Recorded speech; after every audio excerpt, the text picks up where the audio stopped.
Welcome once again to the hour of the time, the only hour that ever was, ever will be, or that is. This is the hour that you will decide your future and thus our collective futures. Last night's broadcast was incredible. And because we just barely touched the tip of the iceberg, Vladimir Terziski has consented to come back tonight, and maybe for one more podcast.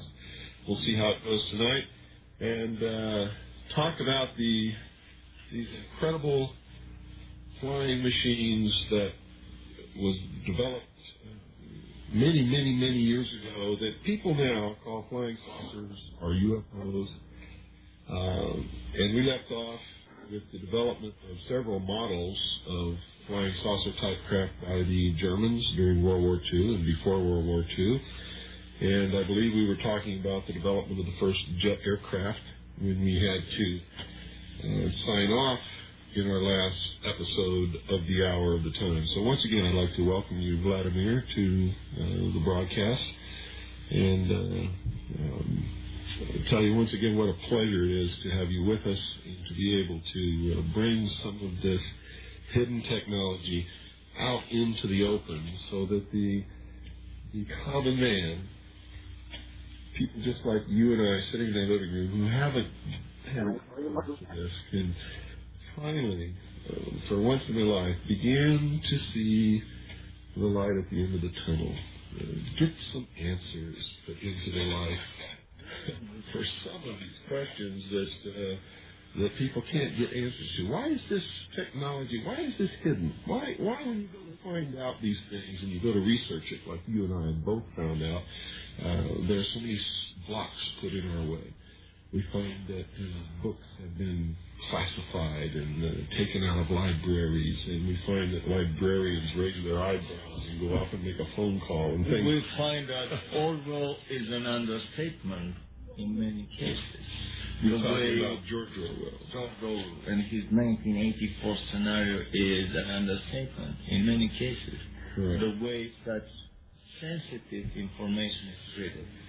Before I do, I would like to thank you for inviting me again to this show and to share a little thought that just came across my mind. You know, I came to this country as a political dissident, as a political refugee and a dissident from Eastern Europe. In Japan, instead of studying physics, I was digging into Russian dissident literature, into basically dissident literature about world communist affairs, about Eastern Europe, about socialism in general, Russia in particular. Back in my country, I still had a secret dream as a physicist to make my little discovery. And that dream was to discover how anti-gravity works.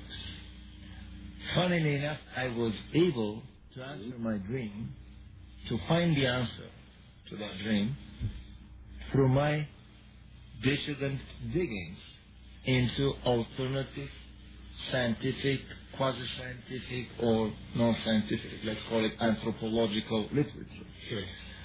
And I'm extremely happy to be on your show here because in your face I see someone who is worthy to be called the American Sakharov.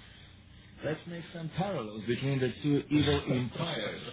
I think it is high time to make an analogy between the two evil empires. When the Terziski statue was toppling on that famous prominent Lubyanka Square, I had another vision in my mind that maybe a similar statue would someday be toppling somewhere in Langley, Virginia, on another famous square. I think that just possibly might happen if enough Americans wake up as this country has been. It is all in our hands. With the collapse of the Russian bear, now the Russian bear is a paper bear. It's not a real bear anymore. This country, the ruling elite of this country is desperately in need of a new external enemy, and preferably a long-term one, Saddam Hussein footed the bill for a short time. He was a short-term enemy. If there is an invasion in Cuba or possibly Yugoslavia to stop the unrest there, these two will do. The Panama invasion, these were just short-term enemies. We are desperately in need of a long-term enemy. And some of the stories, some of the scenarios that I've been hearing on the secret circuit of American ufology, that possibly some alien race may come and invade us in the near future. These could be other species from some other planet. Yeah, but this is a story of another future program, possibly. I'm extremely happy to be on your show, and what you are doing here is, unfortunately, too few Americans are doing. I think that it's high time for America to look back at Father Russia and to see how Russian dissidents were fighting with their evil empire for more than half a century. Many of them died, thousands, and millions of them died in the concentration camps. 60 million people went through the camps. Yes, so at least 60 million people that can be accounted. 20 did not return, maybe more than that. Sure. But this is the Russian end of the population equation. This is how the Russian secret elite, in collusion with the secret elite of the other country, were trying to solve the population equation. Anyway, back to the secret technologies and to the German anti-gravity research and development. My feeling is that in this particular country, the secret services, the CIA, the NSA in particular, with their tremendous... They snoop not only on terrestrial but also on extraterrestrial communication. The biggest problem is to find immediately if somewhere, somehow, an inventor appears with a strange invention. Many of the inventions happen by people that have no formal education, are not in the databases, and suddenly, one day they come with an incredible conception that works on top of that. Once such a person is discovered, he will be either bought off or silenced, or his whole lab, drawings, books, and sometimes even he himself would disappear. This is how the secret societies have been safely locking into their safes any new technology that is more than 15 years ahead of its time. Especially technology which threatens one of the core methods of controlling populations, such as energy, food, money, or fear. Absolutely. And the main one that is in the hands of the average man to develop, if he has any brains at all, has to do with energy. Exactly. T. Townsend Brown. I'm sure in your research you run across the name Thomas Townsend Brown. The same thing happened with him. He developed a saucer-shaped or disc-shaped craft that he actually flew, demonstrated, but it was a different type of technology that we discussed in the last program. His craft was basically a capacitor. Yeah. And flying capacitor. Right, and by no moving parts. Any third world nation can make a capacitor. Absolutely. And he was able to charge this with enough electricity to where the craft...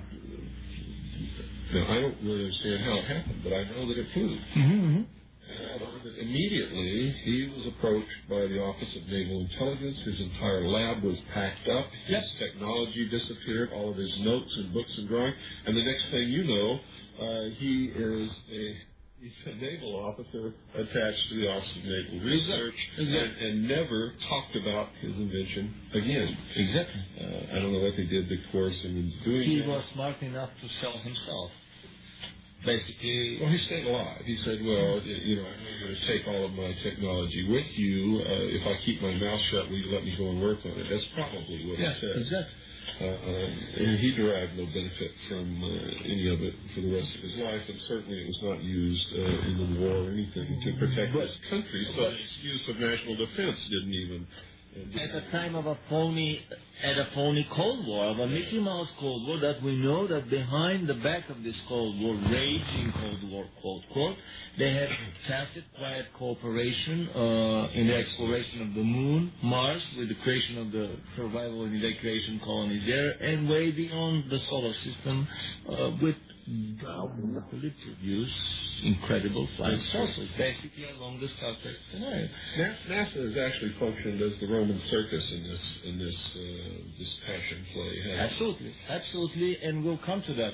I think another interesting program that we can do together will be on free energy. This is a topic that I would love to talk, and we can talk as long as we've been talking about German UFOs. So back to the UFOs and back to where we were last night, we ended with the first operational fighter saucer, turbojet fighter saucer, developed as a joint project, mega project, by D'Alonso, Miete, and Schriever, the three luminaries of the German anti-gravity R&D. On its first flight, it reached an altitude of 20 kilometers, which is 6,000 feet. No plane at the time could reach this altitude. At its second flight, it reached 24 kilometers. You said 60,000. 60,000 feet. Okay. On its second attempt, it reached 76,000 feet. And the rumors are that it could make as much as 4,000 kilometers an hour in the subsequent models. From the initial 8 turbojets inside the craft that was spinning the whole airframe, including the fuel tank, but keeping the cabin stationary in the middle, stabilized as usual, the Germans later developed a lot more advanced version that had a single custom-made donut-shaped turbojet engine.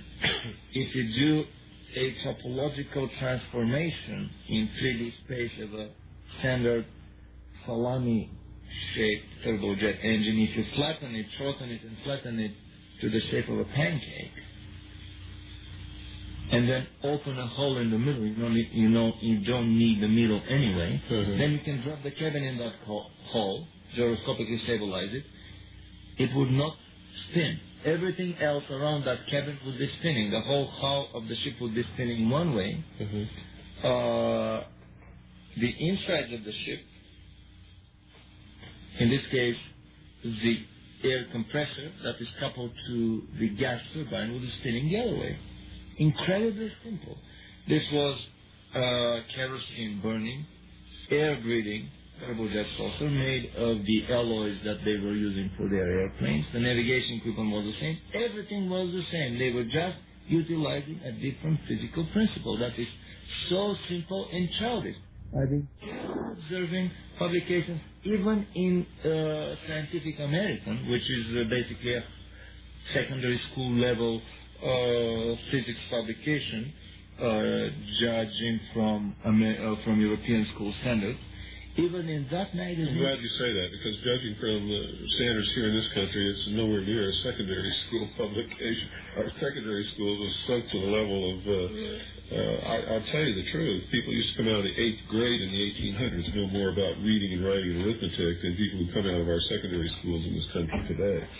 But that's another subject. But, well, unfortunately, I've been discovering that our education system in an Eastern European country that fights with Romania for the place before the last European country, Albania, has fortunately enough, we got our education system from Germany. We just copied everything from there. Compared to our education system, the American public school education system looks like a third world backward country education system, which is no coincidence at all. On the contrary, it's designed to lower the standards of this country, to make it equal to the standards of lesser developed countries, so that the one world government can take place. That's correct. Back to the German craft. So the Bellon-Sunitis River disk eventually was developed, they utilized this donut-shaped custom-made turbojet engine. The interesting thing about this saucer is that it probably was able to go into suborbital flights and even into orbital flight. This is a funny story that I've read in a contactee book published by Wendell Stevens, probably one of the best publishers of UFO contactee literature in the country. But in one of the accounts of such a contact with an extraterrestrial race, they mention that they have flying saucers on their planet, several types, but one of the types can fly only inside the atmosphere. And if the pilot gets careless and takes the craft outside and away from the atmosphere, then another craft of an interplanetary capability has to go and fetch the wayward ship and bring it back. And a turbojet engine is a very good candidate for an engine that can work only inside the atmosphere. Sure. But having a tremendous velocity, it could easily propel the craft into a suborbital and even an orbital flight. There are two interesting things of anti-gravity physics that I would like to discuss here. Namely, and these are the two magical keys to the saucer kingdom. Number one, when anti-gravity starts working, it negates the mass of the object. Because the Germans were spinning the fuel tanks with a whole hull, the only thing that wasn't spinning in the craft was the cabin in the center. Mm-hmm. The fuel was losing its weight too. So basically, it would be very easy, very fuel-wise, it would be very economical to keep that craft in flight. Despite the fact that these crafts were gas guzzlers, there was absolutely no way to attain the altitudes and the speeds with a conventional non-anti-gravity technology. The first magical key to the saucer kingdom, to the energy efficiency of the saucer kingdom, is the negation of the gravitational mass. The second magical key is the negation of the inertial mass. What it means is that it's like the car that you drive would still have the same engine of 100 horsepower, but suddenly it would weigh as much as if made of styrofoam. And it would be as easily acceleratable as if made of styrofoam. With such a car, you can beat any Formula One car without a problem, because the power to mass ratio would be almost infinite. So the disappearance of the inertial mass is the second and most important and very carefully covered up magical key to the saucer kingdom. But it's not covered up very well, because we know the space capsules that we shot into space that have come back to Earth have lost weight. We know this. NASA has released those figures. They haven't explained it, but they have released those figures. And we know that this craft, while it's orbiting the Earth, is spinning all the time. Well, this is a very interesting phenomenon that I've heard several times mentioned before, but I kind of excluded from my worldwide anti-gravity picture. But it's a little bit different phenomenon. It proves that gravity is a relative thing, and the force of gravity is a relative thing, and it depends not only on the mass and the difference between two attracting bodies, but on other phenomena that happen, which we can talk later. But which helps us understand how certain physical experiments or metaphysical yogi techniques can both decrease or increase the weight of an object. Gravity is a variable, depends on other physical variables, not only on mass and distance, as our university physics teaches us.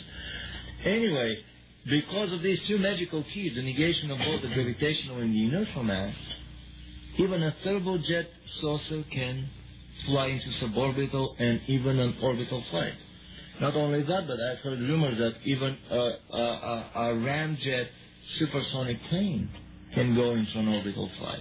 Actually, the story is about the American SR-71 that once on a reconnaissance flight over Russia, way after Gary Powers was shot with his U-2 and spoiled the Russian-American relations for a long time. I think that was intentional. Of course. Oh, I mean, I it's think that's what Lee Harvey Oswald was doing in the Soviet Union, was giving them the information that they needed to be able to shoot down a U-2, and I think he was sent there by naval intelligence to do that, because there was a lull in the Cold War. Khrushchev was actually getting friendly with the United States, and it wasn't time for Exactly. His name wasn't Gorbachev. Yeah. So the story is that one bright sunny day at 33,000 meters, which is close to 100,000 feet up there above Mother Russia, the pilot of the SR-71 got a radar lock on by an approaching Russian anti-aircraft rocket. He got scared. He floored the thing to the metal, and next thing he knew, he was in Earth's orbit. This is a rumor. But I talked to people at Lockheed, and they verified that pilots were dead scared to press the accelerator on that thing because it would go into suborbital flight until the engines flame out, and then he had to read his paper up there and wait for the thing to re-enter the atmosphere. Go ahead. So it is actually quite easy to go into an Earth orbit with technologies that are different and much easier from the rocket technology NASA and the Russians have been using. And this is all very carefully staged and orchestrated smoke. That we will talk, for the purposes of that, we will talk later. Sure. After the Ballon to meet the Shriva turbojet disk, the natural evolution of, the genealogy of German anti-gravity research and development takes us inevitably to the rocket engines. At the end of the war, the Germans had about 150 different models of all classes of rockets, from small shoulder-launched Stinger-type anti-aircraft rockets to giant two-stage ICBMs. 4 of these were fired in the United States. Did any of them reach the United States? Well, it's an interesting story. I think the first space flights with rockets on this planet happened in the late 30s and early 40s when the Germans started firing their winged, manned version of the V-2 rocket, which, according to an article by General Walter Dornberger, who was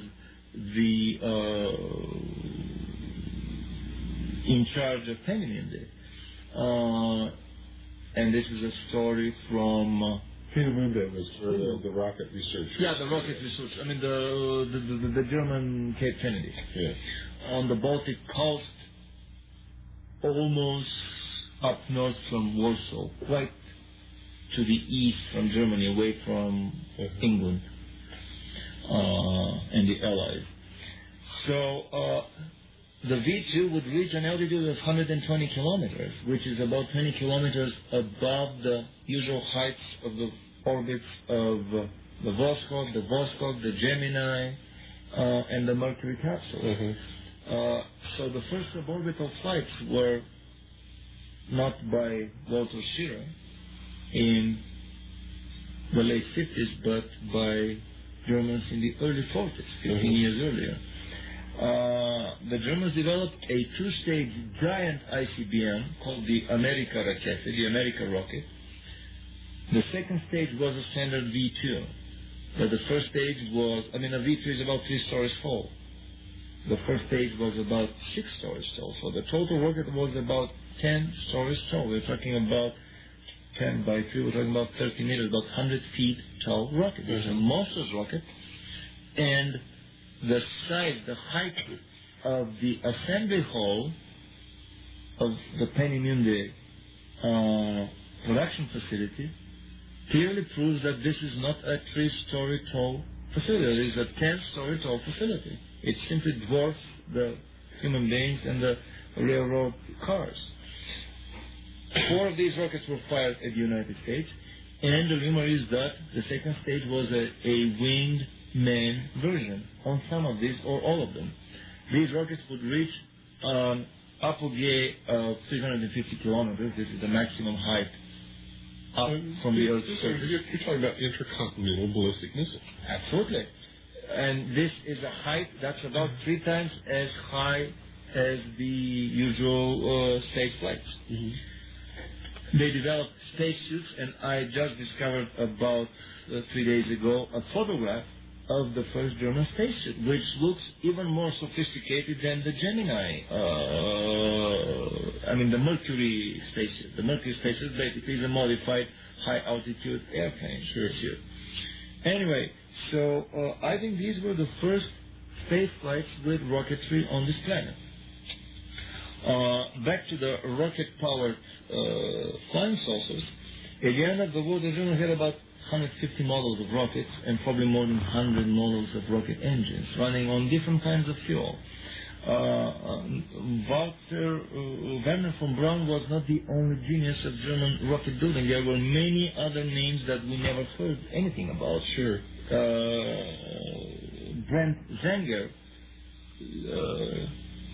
Eugene Zenger was another genius of German aviation. He was 29 when he proposed a suborbital space bomber capable of flying halfway around the globe that will be shot in space with a giant first-stage rocket bigger than the American rocket. And initial construction was begun, but they were never able to complete the project. And many other luminaries that, they're being kept completely under wraps. I wouldn't be amazed that if I discovered that they were quietly moved with change identities in the United States or other of the superpowers to continue working for the supergovernment. But the first models of the rocket-powered saucers had, according to many articles that were found in German magazines, and I repeat, these articles are extremely difficult to find. They are not in American libraries. Anyone who is interested in obtaining information can write us. My phone number in Los Angeles is 310-473-9717, and I can send a substantial, I have a huge package of visual information. But the rocket-powered craft had, at the beginning, outboard rocket engines. Later on, they hid the engines inside the spinning disc. These craft were capable of exo-atmospheric flight because they carried the oxidizer on board, so they didn't have to wait for a careless pilot to take them in outer space. All they had to do is press the pedal to the metal. Mm-hmm. Carrying the oxidizer on board would take them into Earth's orbit, and if they had bigger tanks, they would go further up and easily to the moon. The larger models of rocket-powered craft were, the first were usually about 10, 15 feet, 30 to 45 feet diameter, but the larger models were all the way up to 150 feet diameter. And I think that these are the candidates for the first craft that landed on the moon, the first German craft. So you think that the Germans went to the moon? Absolutely. And I think that they went to the moon on a truckload or a few truckloads of kerosene and a few truckloads of liquid oxygen or hydrogen peroxide. For those of you listening, I want you to know that this isn't as far-fetched as you may think. Somebody certainly went to the moon a long time ago, long before the Apollo space shots. I have in my library, which was printed in 1958, the minutes of a meeting which took a whole year on the colonization of the moon. And this was in 1958. And some of the photographs in that book show very clearly that before we ever left this Earth, at least publicly, somebody already had domes on the moon. And anybody who studies the NASA photographs taken of the moon by the Lunar Orbiter 4 and other other of our space shots can clearly see under great magnification anomalous material on the moon that should not be there unless somebody is there building these things.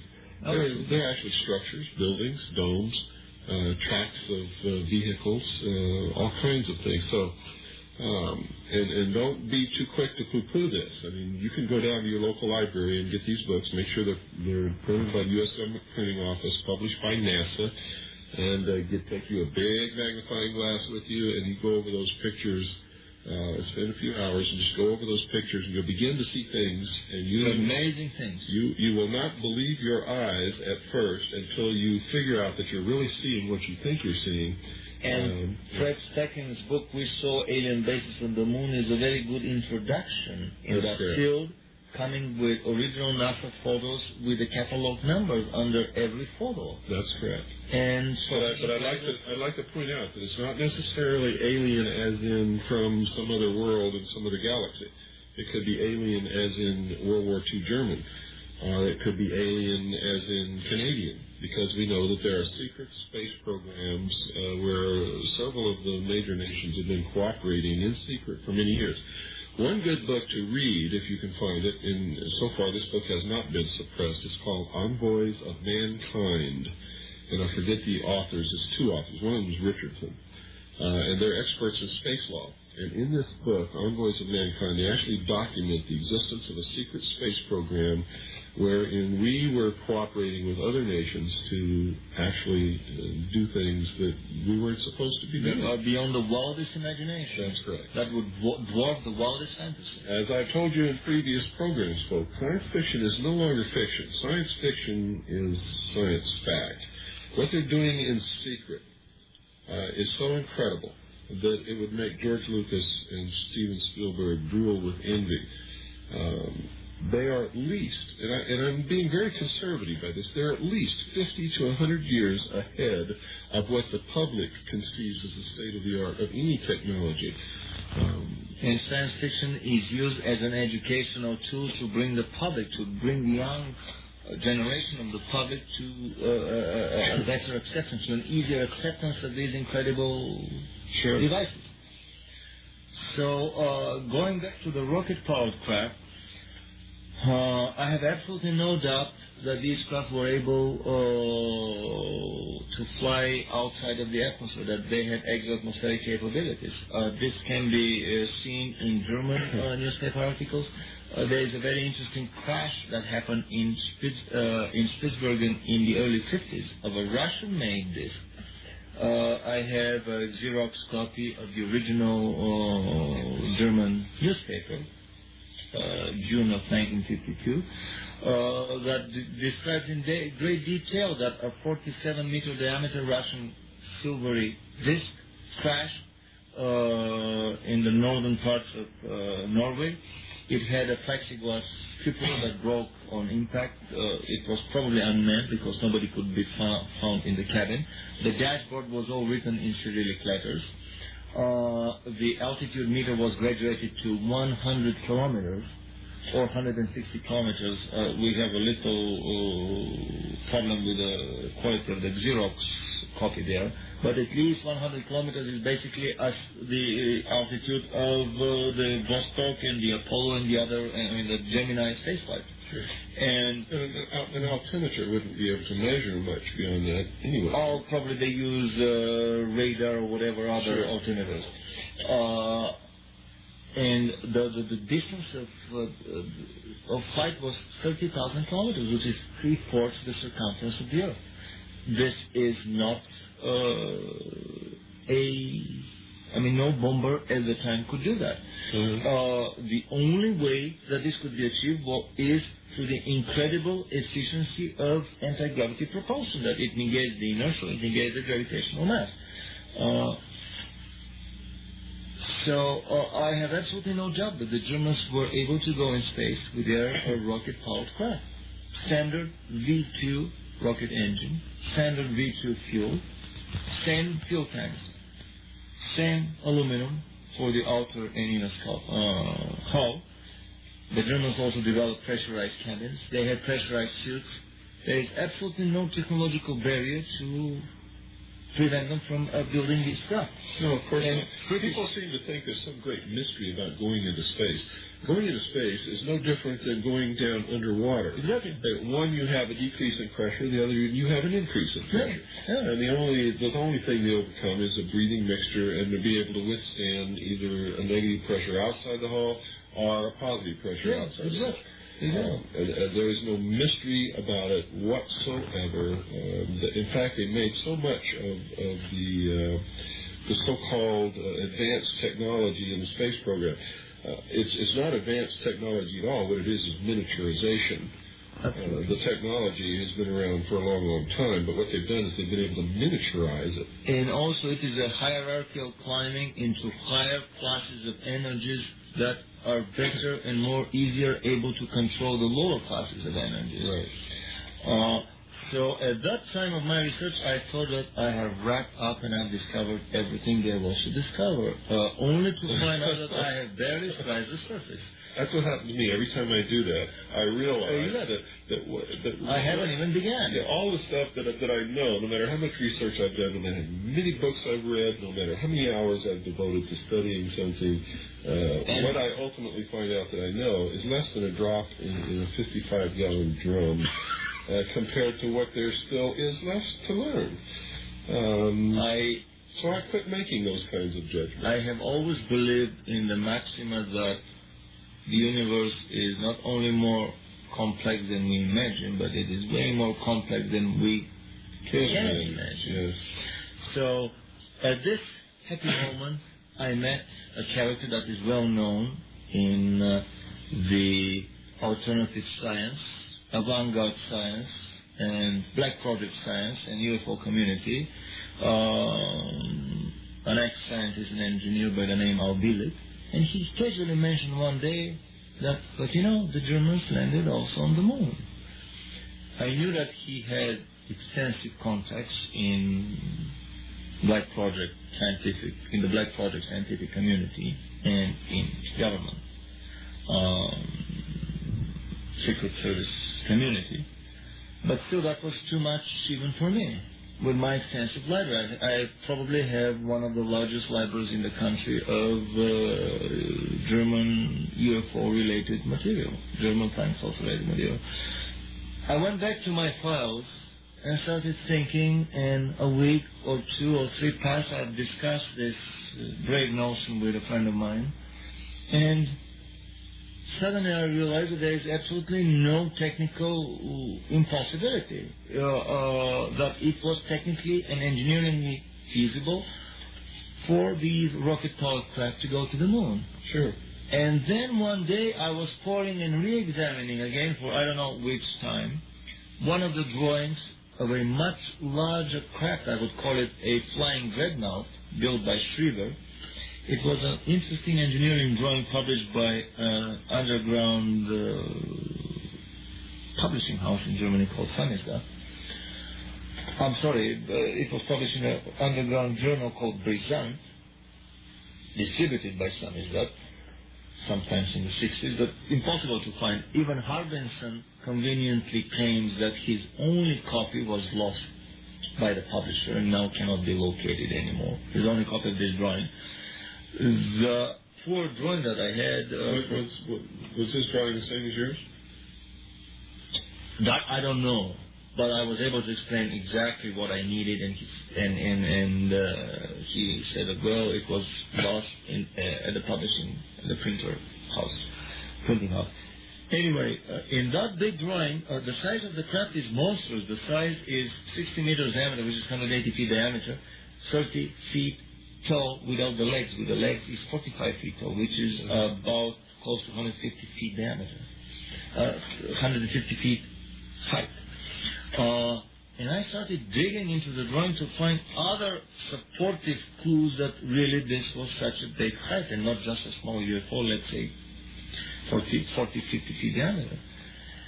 And I discovered something that on German architectural drawing, this is how you depict doors. And then suddenly a bolt of lightning struck me. I realized that what I've been looking at, these levels were actually the floors of this craft, and I realized that I'm looking at a 10-story tall flying dreadnought. Then, after this discovery, I was able to fine-read the almost impossible to read writing in German. The topmost floor was called the Kommunikationsräume, which is the communication compartment or the control room. The one deck below that was called Tagesräume, which is the daily compartment or the mess hall. 2 decks below the top was called Schlafräume or sleeping compartment. And this is when I realized that the Germans probably went to the moon.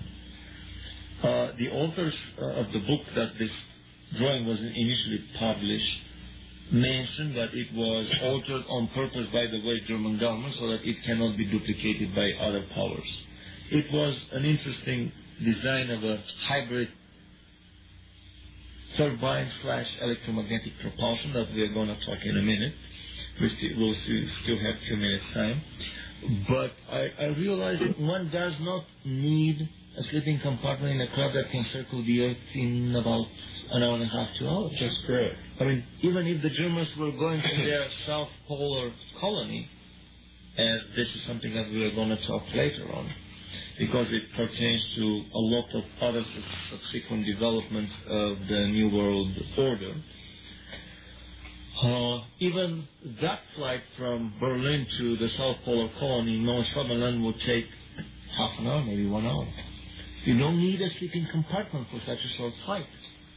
This is like a tramway car. A city transportation. The only reason for sleeping hard will be if one takes the craft to the moon or further beyond to the planets of the solar system. And this, I think, was exactly the purpose the craft was designed for. Size-wise, the Germans were building much bigger dreadnoughts, ships, and submarines, so it would have been absolutely no problem to build a hull 180 feet diameter. Technology-wise, they have already worked to quite a good mastery the art of anti-gravity through spinning hulls. The breakthrough of this design was that they were utilizing, for the first time that I know of, spinning of electromagnetic fields. Any spinning would do the job. You can either spin the brute mass, the hull of the craft, all of the hull, or parts, the outermost parts of the hull. Or if you don't spin the hull, you can spin an electromagnetic field around the craft. Contactee accounts of UFOs claim that either the hull would be rotating, even if you examine fiction films about flying saucers, like The Day the Earth Stood Still, which are not a fiction film, but are clever revelatory films, educational revelatory films. Let's call them a designer or engineered leak by the secret societies here. Even there, the flying saucers rotate when they fly. But some of the contactees would report the noise of an electric drill, or an electric generator. This is simply because an electric generator is a spinning electrical machine. Maybe something spins inside a craft. If nothing spins visibly, or no noise is heard of a spinning electrical machine, then a lot of contactees would report lights that spin noiselessly around the craft. Lights are high energy, fine material fields that are spun around the craft, creating the same effect, much cheaper, much easier, without any moving parts.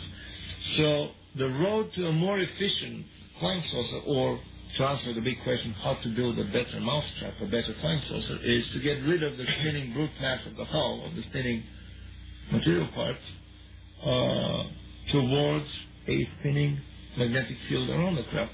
And that giant Shriver design dreadnought is the first candidate that I know of. It still had gas turbines inside the hull that were producing the high frequency electric current to drive the coils of the craft. But no part of the material hull was moving other than these gas turbines inside.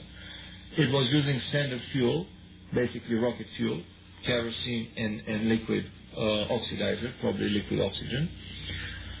The interesting thing is that probably in this craft the Germans utilize room temperature superconductivity for the first time. I've heard stories that superconductivity is extremely easy to obtain from aluminum when aluminum is mixed with mercury and some other trace metals in the proper concentration.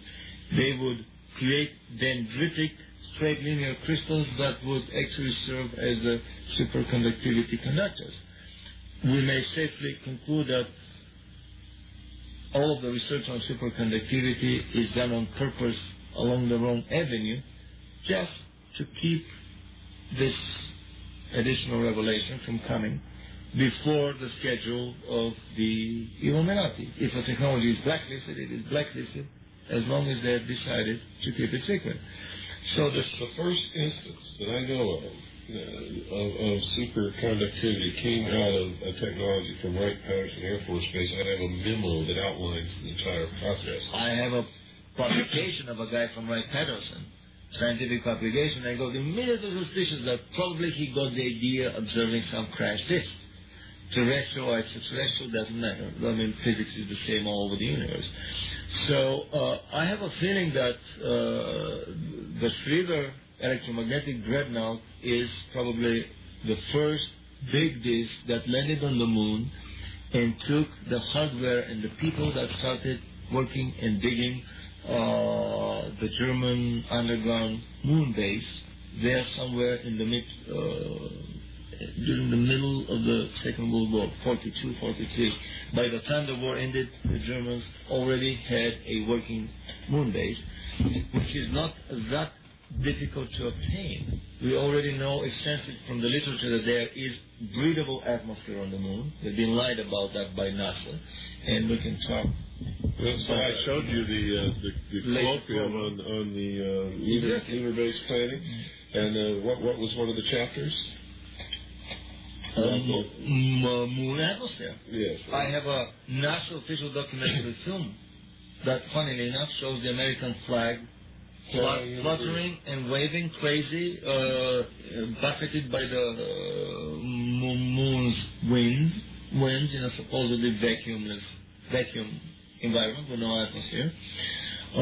Anyway, I think this was the first big craft that landed on the moon, and probably on some other planets later on. However, this is still the tip of the iceberg. We haven't scratched the surface. Once more, I will repeat my phone number. Anyone who's interested for additional information, I have several videos developed and an extensive pictorial information, bibliography from German books, German articles from the 40s and 50s, and photographs of these devices. My number is Los Angeles is 310-473-9717, and I think we are approaching the. We've got about 2 minutes left, and once again, the hour. Question. This just is not long enough, is it? Bill, let's hear a skeptical question. A skeptical question. The golden question mark award for the best skeptical question. I know so much about this that I'm not much of a good skeptic, because I understand that. I'll tell you one then. Most of what we've discussed is probably true. Some of it may or may not be, but it's possible. And in my own research, I've run across these same parallels that you have, and I know without any doubt whatsoever that the Germans did develop flying saucer type craft in World War II. And in my own research, I know that they successfully test flew several different types. They never perfected them to the point where they were willing or able or capable of using them as a weapons platform, or we would have lost the war, because the war was won by air power. This is actually the best skeptical question that I'm getting invariably when I do my public speaking. If they had all this gadgetry, how come they lost the war? And I've realized that, well, the answer to that question is very simple. They lost the European war and they won the South Polar War.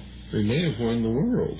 They have won. They may have won the world, because the German colony under the South Pole is still healthy, strong, and running. And we'll probably talk about this in our later session. But Renato Vesco, in his book, has about 3,000 accounts of attacks of Foo Fighters, of German flying saucers, over Allied bomber formations with devastating consequences. Yeah, we know that the Foo Fighters existed, what they call the Fireball, the Kugelblitz, and they worked very well at disabling the electronic circuits on our aircraft and causing them to fall out of formation and abort their bombing missions. It's all well documented. And one of the reasons that our pilots, at least this is what I have garnered from my research into what the pilots and the gunners said, is that they didn't know what these things were. They didn't know if they should shoot at them or not, so they never did. And since these craft never shot at them, they never perceived any harm. And they didn't even realize what zapped them. That's right. They had no realization of what it was. The engines just got out, and their communications went out. Their radio quit. Nothing worked aboard the aircraft that was electronic at all. Well, once again, I want to thank you for being on the show, Vladimir. And once again, it was a short hour. I'm going to have to ask you, will you come back and do one more with us tomorrow night? With the greatest pleasure. Wonderful.